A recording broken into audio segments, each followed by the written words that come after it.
Hey, so thank you so much. I wanted to focus on the manic nature of our industry and really put it in a multi-decade perspective. A lot of people look at things in a really, really short term.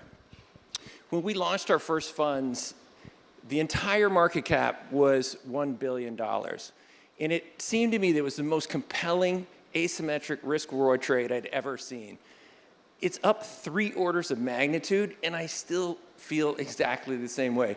I wouldn't want to invest in any other asset class at the moment. And I think we still have a couple decades of this to go. And so I talk to investors all the time, and I still hear people say, well, I guess I missed it. No, we're still in the beginning. The majority of institutions literally have 0 exposure to this space. So it's really starting. It's a global phenomenon.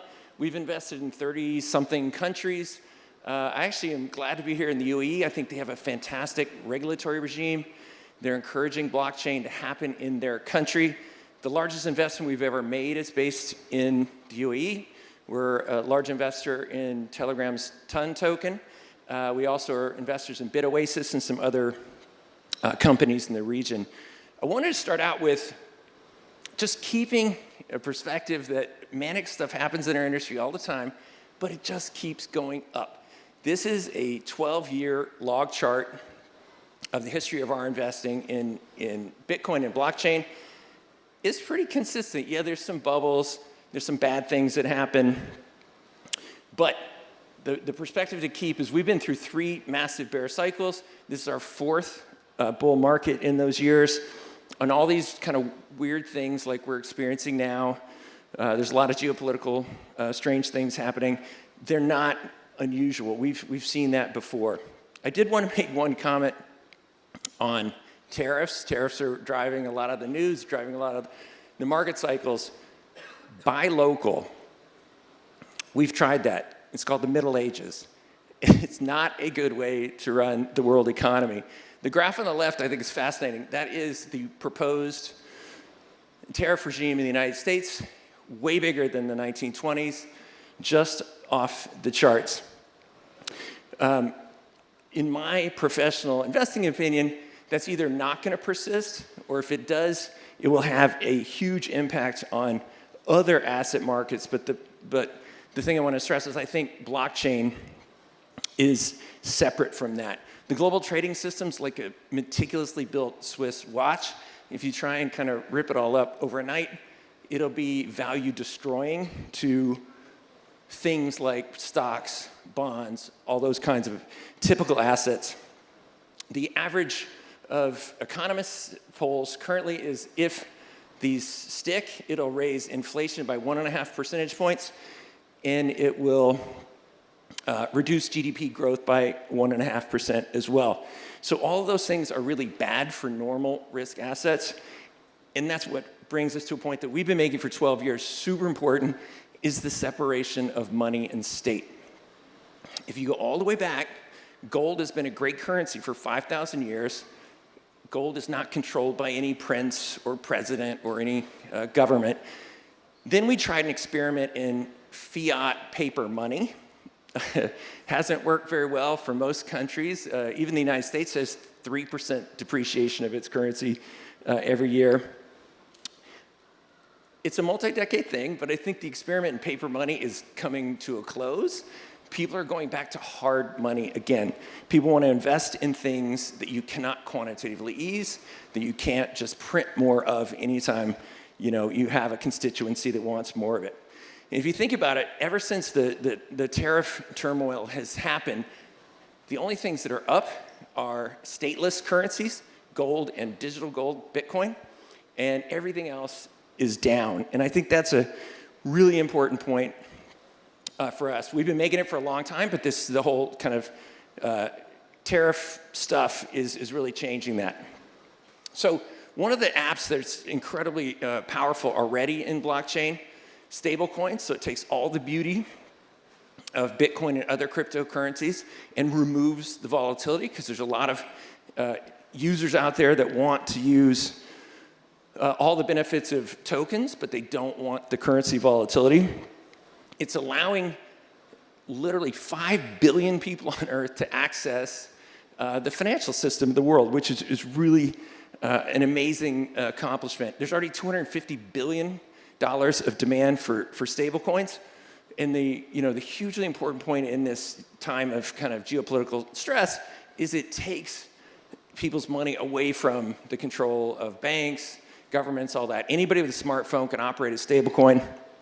And so I think it's going to be a huge product for us going forward. That leads us into a bigger discussion about banks and kind of money generally. If I went on Twitter and announced a new stablecoin that I was going to do, and I was going to put 15 million of my own money into it, and I was going to borrow 180 million, 195 million of other people's money, sell it to the public, sell stablecoins to people, and I was going to go buy 210 million of super risky, long-dated assets. And I was going to promise the stablecoin holders they could have incredible liquidity. With one click on their smartphone, they could have all their money back same day. And then when people ask, isn't that kind of crazy? Take 13-to-1 leverage on your stablecoin, right? Like, what's going to happen if the markets go down? How are you going to deal with that? I'd be honest. I would say, hey, if the markets go up, I'm going to keep all the profits. And if the markets go down, I'm going to stiff the taxpayer. That would break the internet, right? Everyone would completely freak out. If you replace the word millions with billions, that's Silicon Valley Bank. They took a bunch of money, a little bit of equity, borrowed a ton of money, bought a bunch of risky assets. The super irony is the US government was on both sides of their balance sheet. They were the majority of their assets. They were just investing in treasury bonds, and the US government ultimately paid all the depositors. So it's a really, really terribly designed stablecoin. This is a multi-decade prediction, but banks are like landlines. We don't need them. Stablecoins will ultimately replace the depository taking function that we're all used to with banks. So that brings me to the topic at hand. I want to give you all, since we've been investing for over a decade in this space, a bit of a view of where we're going. And it's so important when everyone's freaking out about short-term things to be thinking about it, that anything of value can be expressed on the blockchain. Unbelievable, provably owned. You can transfer it to literally anyone with a smartphone, pretty much free, pretty much real time. Super important is governance is now back to the people. We're choosing how we want things to run. We're choosing how networks work. We're choosing how we do things, not some bureaucrat somewhere. And I think the biggest positive impact of blockchain is billions of people will soon be able to access the global financial markets. It's just an amazing, empowering thing. We're in this because we're trying to help our LPs make a great return, and so we're so encouraged to see the incredible talent from academia, from businesses coming into this. There's already $100 billion that's been invested in the space.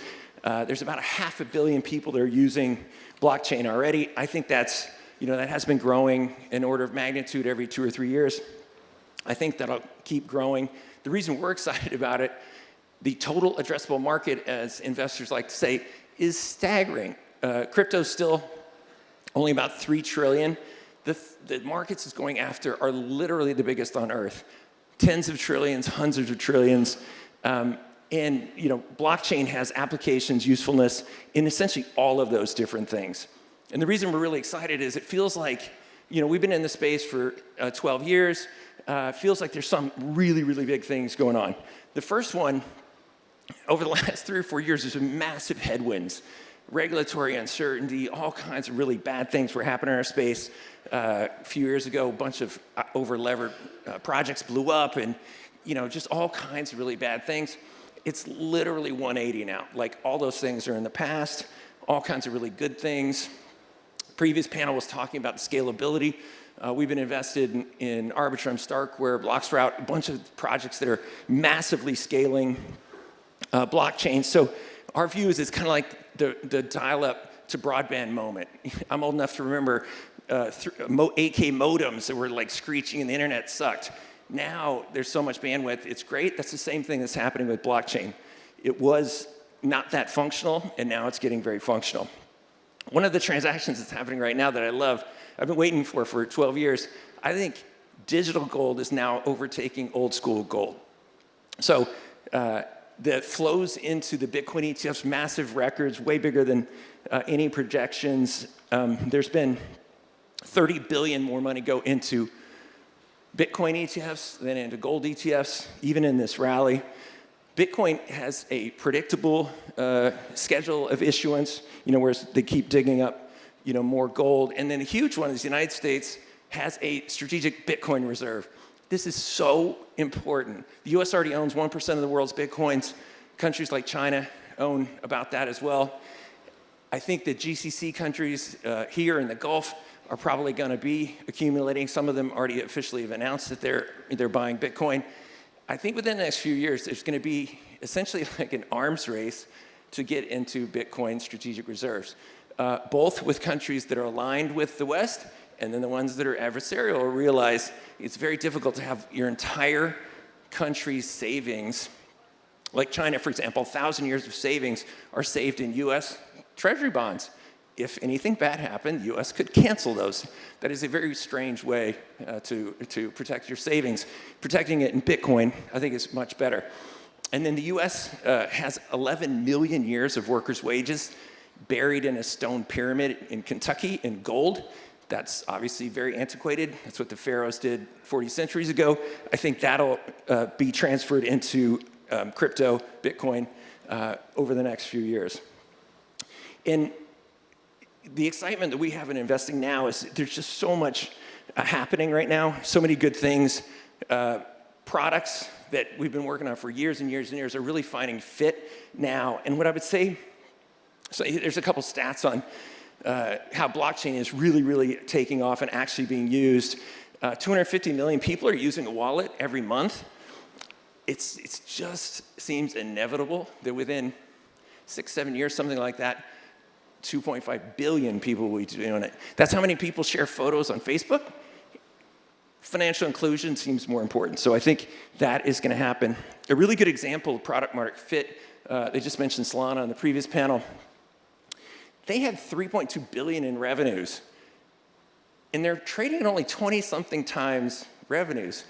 If a stock investor finds an incredible growth company that's trading at only 20-something times revenue, they're going to buy it. And so the fundamentals in blockchain are so obvious and so compelling that even normal investors are going to be coming into the space. So the opportunity, we see three main things.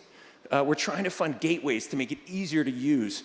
Admittedly, blockchain's still a little bit clunky, so we're investing in exchanges and stablecoins and tokenization platforms, things that make it easier for people to use blockchain. We're as well investing in all kinds of developer tools, scaling solutions, things to make it more useful, and then obviously applications that individuals want to use, and they're starting to take off. The two I want to focus on: tokenization, huge issue, really, really cool. I actually started out as the first asset-backed securities trader at Goldman in the 80s, and now we're doing asset-backed tokens, so it's really cool to see that come full circle. There's a company called Figure Markets that's already done $40 billion of mortgages on the blockchain. That is really amazing, and the press loves to write bad stories, so they never write that story, but that is incredible. We're an investor in Figure. We're also an investor in Ondo. Ondo's got $1 billion of treasuries on the blockchain. There again, it's a great function to help all the people on Earth. If you're somebody that's living in Indonesia, how do you get access to US dollars? How do you get access to US treasuries? The US has a system called Treasury Direct where Americans only can buy treasuries. It's so bureaucratic and so backlogged, it literally takes a year to transfer your treasuries out of your account to like Merrill Lynch or whatever. Super crazy. With Ondo or blockchain, you can do it instantaneously, 24/7, to anybody on Earth. So, those are the things we're focused on. The last big one that's super important, obviously AI is really, really important to the markets. There are a couple things that just have to use decentralization or digital currencies with AI. If you think about it, it's such a big, important thing. I don't think society's not going to want it all centralized into one person. So even if economics doesn't force decentralization, I think governments ultimately will. So we're investing in a few projects like Sahara AI, Sentient, that are doing decentralized AI. I think that's very, very important. And last, I want to wrap up with a couple thoughts about the markets, since those are very important. If right before the US election, a genie showed you a crystal ball and said that a pro-crypto candidate would win, the pro-crypto party would be in charge of the House and Senate, 54 anti-crypto people would be out of Congress, there'd be executive orders with Bitcoin Strategic Reserve, all kinds of things like this happening. And you said the market would be only up 35%. They would say you were crazy. So although people are kind of freaking out about the markets right now, I think it's unbelievably cheap. The way I think about it is our Bitcoin fund has a 13-year compound annual growth rate of 85%. So being up 35% over 3 or 4 months is just kind of normal. Like it's not even up. So we're still very, very bullish on the markets. A bunch of great policy things are happening. And I wanted to make one other comment on the alternatives. I went on CNBC a year and a half ago and said you can't have record high bond yields, they were about 5% at the time, and record high stocks. This is a graph of the equity risk premium, the gold line, and then the dotted line way above it is the 50-year average. Stocks and bonds are super expensive to their long-term average. And that doesn't even count weird things like tariffs and the impact of lower growth, higher inflation. So if you're looking for a place to invest, the old school assets really do seem scary from an equity risk premium standpoint. Either bond yields have to go up 75 basis points or stocks have to come down quite a bit. Blockchain is the safest place to hide. And you're already seeing that. This is the change in the price of Bitcoin, gold, and then the top 25 cryptocurrencies market cap weighted since a year ago. It's the only place to hide in a admittedly confusing world. And here's the last thing I want to share with you. In our second summit where we gathered all the people in the industry together in 2014, Bitcoin's market cap was the same as Urban Outfitters. And so I said, I think when they dig up our society all Planet of the Apes style in a few centuries, Bitcoin's gonna have had a bigger impact on the world than Urban Outfitters. We updated this a few years ago, and it was L'Oreal. Just past Facebook, right? Photo sharing is really cool and all, but I think financial inclusion for 5 billion people is gonna be bigger. We have 5 left to cross off. Thanks.